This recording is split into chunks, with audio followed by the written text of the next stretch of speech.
Maybe you just want to start by sharing just a little bit of your background. Well, I've moved around quite a bit in my life, Peter. I was born in Cape Town in South Africa. I grew up there and I went to university there.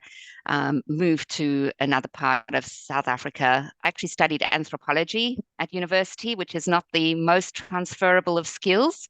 But I worked for a few years in museums and then met my then partner and moved to Chile. And then I moved to the Republic of Ireland, where I lived for a year, went back to South Africa, and then to Abu Dhabi, where I was a teacher, and now I'm in Australia. So I've moved around a fair amount. I've been very lucky to have opportunities arise that have got me to see quite a bit of the world. I'm the youngest of six children. We lived in the suburbs of Cape Town. My parents were Catholics, very religious, so a lot of our life was centered around the church. As I got older and became more aware of what was going on around me, my influences were more political influences. I was growing up in South Africa in the last decades of apartheid. Biggest hero is probably always going to be Archbishop Desmond Tutu, who was a Nobel Prize winner and an incredible man with an amazing sense of humor and incredible resilience. Grew up in a society which was very stratified, very divided. When I was younger, I had a fairly adventurous youth in terms of travel. I did a lot of solo travel around the world. Because I'd lived in so many different countries, it was possible for me to take shorter trips in those regions. When I was in Sri Lanka in 2006, I was traveling from a place called Polonnaruwa to a town called Anuradhapura, and I was in a bus accident. Changed me in many ways. So it changed me physically. It did create some damage to my body that has never quite recovered. But what I hadn't realized is that it also changed me emotionally. It changed me in terms of my willingness to travel in places that may not be as safe as kind of major tourist destinations. It was only when I was in my 40s that I realized that there was something major missing from my life. And that lack was the passion for taking on the world that I'd had when I was younger. That's what led me to go to Greece. After I had that realization, I knew I needed to travel somewhere that was completely new to me. I needed to go alone and I needed to travel by bus. I needed to get over that fear and get back into public buses and travel around a country, dealing with a language that was unfamiliar to me. Greece was the destination I chose. Greece not only helped me confront those fears, but it transformed my life in many other ways as well. I think it's really amazing that you were able to see for yourself that you hadn't gotten over a fear, which, a lot of us have irrational fears, but right, that was a very real. So to be able to identify that and then to push through that is extraordinary. Most people don't ever do that, I don't think. So I acknowledge you for that. I acknowledge you for choosing Greece. Set this up a little bit for me. And is it really true that you found the journal not long before you went? Well, I'm kind of embarrassed that I never went to Greece before. Before 2016, now I look at it and I can't believe that of all the places I traveled and all the opportunities I had, somehow Greece hadn't been, look at it, been on my radar, but somehow the opportunity just hadn't come up. So this is my mum's tiny little diary. A lot of people think I went to Greece because of this diary, but actually, I didn't know about the diary when I booked the trip. And when I was talking to my sisters online on WhatsApp groups and things like that, because we live all over the world, I was saying, oh, I'm off to Greece. And they said, Mum went to Greece. And of course, I didn't remember my mother went to Greece because I was 6 or 7 years old when she went. I have a vague recollection that Mum went somewhere with her church because it was a pilgrimage that went to a number of holy sites. She went to Jerusalem, she went to the Vatican, and on the way back, they stopped in Greece just for a few days to see the sites where St. Paul preached his sermons. But my sister had this diary, and she gave it to me just a couple of days before I boarded my flight. And it became such a precious travel companion because my mother and we didn't have a very easy relationship.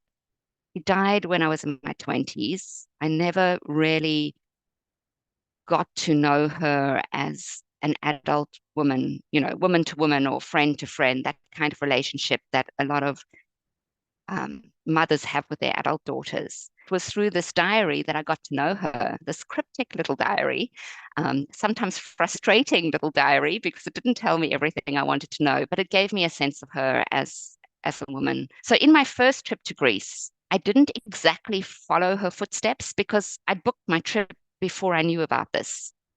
But I've been back to Greece a few times since then.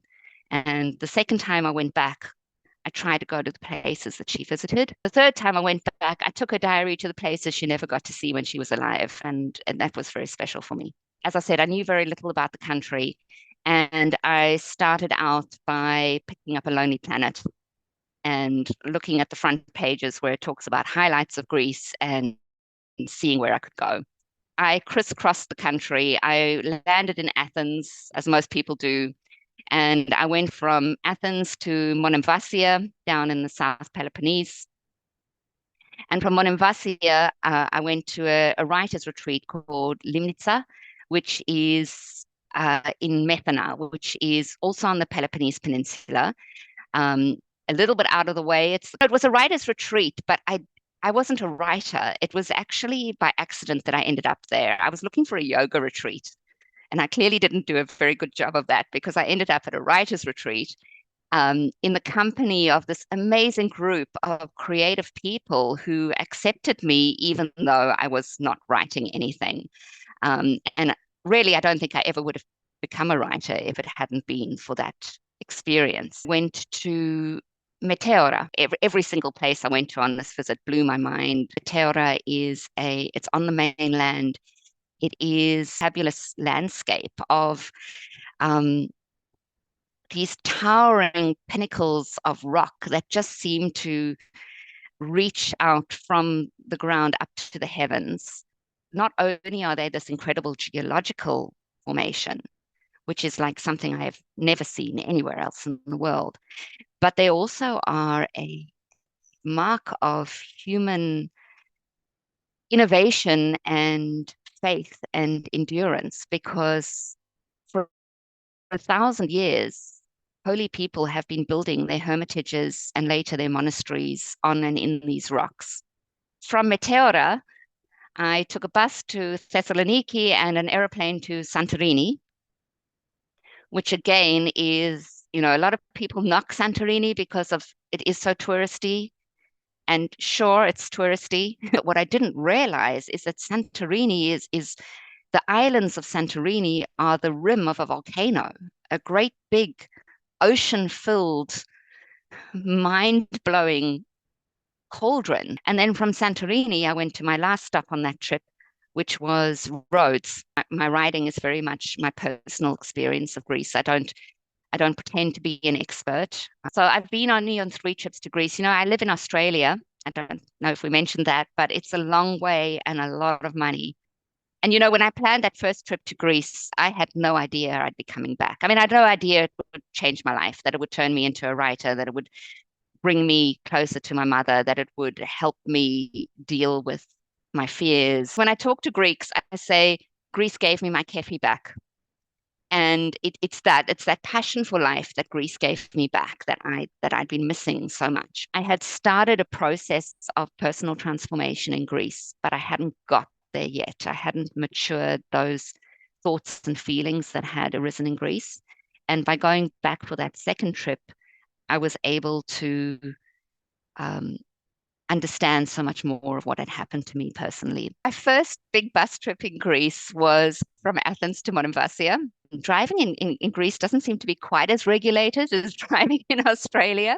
Yeah, sitting in the bus and watching the driver driving with his travel manifest, paging through, reading through the pages, flicking the eyes up to the road every now and then, as the rain's starting to come down and the roads are getting slicker, we're driving over the mountains, curves. Yeah, it was a little nerve-wracking. When I was in Kefalonia, in my second trip, we were on a particularly scary road.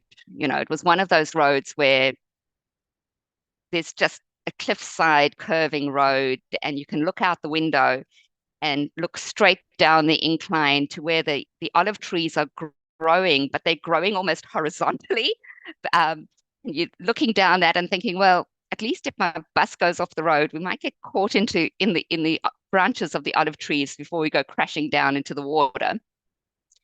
And I pulled out the seatbelt to clip across my lap, and the entire seatbelt mechanism just came off in my hands, and I was holding it. And I thought, well, that's that. Put it back under my seat. When you traveling by public transport as a solo traveler, you get a lot of opportunities to chat with people and engage with people. You when you're looking for the right bus, and there'll be somebody who helps you, and you have that moment of human interaction that you may not have had otherwise. That's a priceless part of travel for me. One thing I love about Greece, and especially now in this new world that we're traveling in, is how much of life in Greece happens outdoors. We live outdoors, we socialize outdoors. Um, there's a particular joy and beauty in sitting at an outdoor table in a taverna in a cobbled street somewhere, um, with the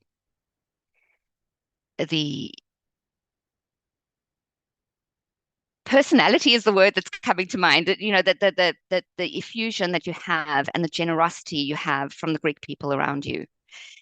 It's something about having a meal out and getting to close to the end, and you're thinking, am I going to be able to finish this moussaka on my plate? Am I going to get there? Am I going to get there? And then, the the the mother, I was going to say the chef, but often it's the mum, comes out of the kitchen with, an extra dish as a gift, from the taverna owners.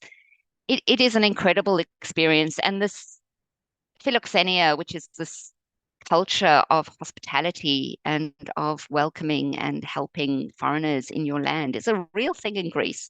And it is something I treasure. And it's something I haven't only experienced in Greece, it's something I've experienced as a writer. And a few weeks ago, I was very lucky to, along with another writer called Sharon Blumfield, and with a Greek American journalist, Maria Karamitsos, to ha be invited to a literary discussion with the Hellenic American Women's Council. And at some point during that conversation, I started thinking that how amazing it is that I've had so much support and acceptance from Greek readers, and particularly Greek American readers, um, for this book. Because when I wrote it, I, I cannot speak for Greek culture, or I cannot speak for Greek people. I cannot speak for the country of Greece. I am an outsider who is only speaking for the wonderful experience I had of Greece. And yet, the generosity of Greek people, and Greek American people in particular, in accepting and supporting me, I think is another manifestation of this culture of hospitality and welcome. To have a Greek government website choose it as the book of the month, it was absolutely, it blew my mind. And it's got me thinking about that philoxenia in a very different way. It's not just bringing that dish out to somebody at a table. It's allowing someone the mental space to experience the country on their own terms as an outsider, and to accept that and support that. The book is called Unpacking for Greece. It is subtitled Travels in a Land of Fortresses, Fables, Ferries, and Feta. It is available at all the usual online suspects, Barnes and Noble and Amazon and so on. But you can also order it from your independent bookstores. They probably won't have it on the shelves, but they can order it in. And I do think it's important for us to support independent bookstores as much as we can. You can find more information on my website, which is at www.sallyjanesmith.com. And you can find me on social media as at Journeys in Pages if you want to see some great photographs of the places I talk about. Of all the places my mother went to in Greece, I say of all the places, there really were only a few. She was in Greece for a few days. She was based in Athens, and she went on a 1 day boat trip that stopped at Egina, Poros, and Idra. Egina was incredible, and it is a place you don't hear a great deal about. It is a place that most travelers, most non-Greeks, if they visit Egina at all, probably would do it on the same trip my mother did, which is a boat that spends, you know, the better part of a day docking into the three sites of Egina, Poros, and Idra. So I really wasn't expecting that there was going to be a lot I was going to see in Egina. And on my first day there, um, the lady at the accommodation where I was staying, um, her name was Stavrula, and she saw I was wearing these rather battered old hiking boots. And she said, "Oh, you like walking?" I said, "Yeah, I like walking." She said, "Well, on your way to the Temple of Aphaia, because I'd said I was going to Aphaia, she said, get off at the monastery of Agios Nectarios and go behind the monastery and walk up the hill, and you'll find this place called Pahora.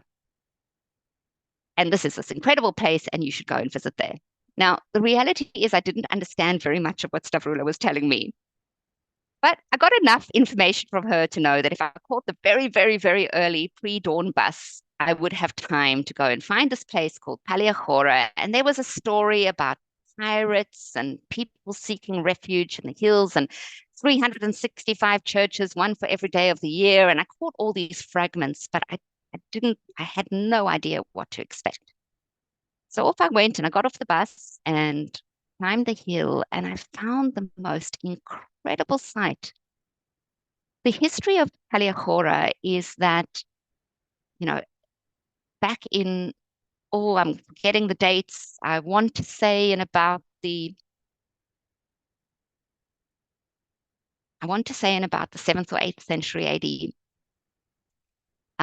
there was it was very dangerous to live on the coastline because Barbarossa and the other Ottoman pirates were seizing people and taking them into the slave trade and razing cities, and it was not a great place to live.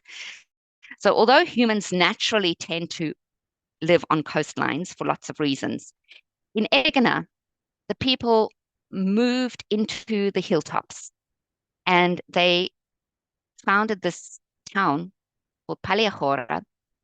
And in this town, as many Greek people do, they built churches. Many, many, many tiny little churches, one for each saint's day of the year, pretty much. The legend is that there were 365 churches. I understand that archaeologists don't believe that there were 365, but there were many. There were dozens and scores of churches in this town. And then people lived for about a millennia. They lived in the hillside, and this was the main town. But with time, the coastlines became safer, and people started moving back to the coast, and eventually this town was deserted. And as the centuries passed, the town crumbled to dust. It crumbled to nothing. The houses, the workshops, the artisans' workshops, and the trades places, and the bakeries, and everything just disintegrated to nothing with the passage of time. But not the churches, because people were still coming to the churches 1 day a year to honor the saint. Now, a lot of those churches haven't survived, but there are more than 30 of them scattered around this hillside. And they're in various stages of, upkeep. Some are kept well, some are falling down, tumble down, just ruins. And because they are pretty tumble down, they're not brightly painted. They're reduced to their stone that has built these churches. So you don't see them because the stone on the stone hillside just kind of disappears as you see it from afar. But as you get closer and something switches in your brain, and suddenly your eyes can see that there are dozens and dozens and dozens of churches scattered around this hillside. I spent I spent about, I don't know, about 3 hours wandering the site. And, I had to scramble a bit. There were places there'd been little landslides and the path was a bit tricky. And I scrambled around and I got to the summit of the hill and found the old cisterns on the hilltop. there wasn't another person there. I didn't see another human soul in that time that I was there. It was a moment of, I'm not a very spiritual person, but it was a very spiritual moment where I was on this hilltop where people have celebrated their faith for centuries without any other human beings to distract me from the power of the sight. There were cats. There are always cats that I shared some moments with. Um, but otherwise, I had the site to myself. And when I got back to where I was staying, Stavrula, she she said to me, she tells everyone, and no one goes there. So in a way, I'm glad no one goes there because I got the place to myself. But it also is something that I have discovered when people say that Greece is, you hear people saying, oh, you go to Greece and it's packed with tourists. There are amazing places that you can go to where you can engage with the landscape and with the culture and with the country without, sometimes those places are just minutes away from the big tourist site. You can be at the Acropolis, which has thousands and thousands and thousands of visitors every day. And you should go there. It's astonishing. It's amazing. Don't miss the chance. But you can walk 5 minutes away to the Pnyx, which is the site where democracy was founded. Not exactly democracy as we know it today, but the site where democracy was founded. And there might be no one else there. And you can turn around and you can see the Acropolis from where you are, and you can see that hill crawling with people. But just 5 minutes away, you can make your own unique travel experience. I do have a book too coming out in mid 2024, which is going to be called Repacking for Greece. Unpacking for Greece was about not only discovering this incredible country, but also about unpacking my own emotional baggage while I was there. Although Greece is the star of the show, there's not too much navel gazing, I hope. Repacking for Greece is again about that replenishing of myself, which wouldn't have been possible if I hadn't been in Greece.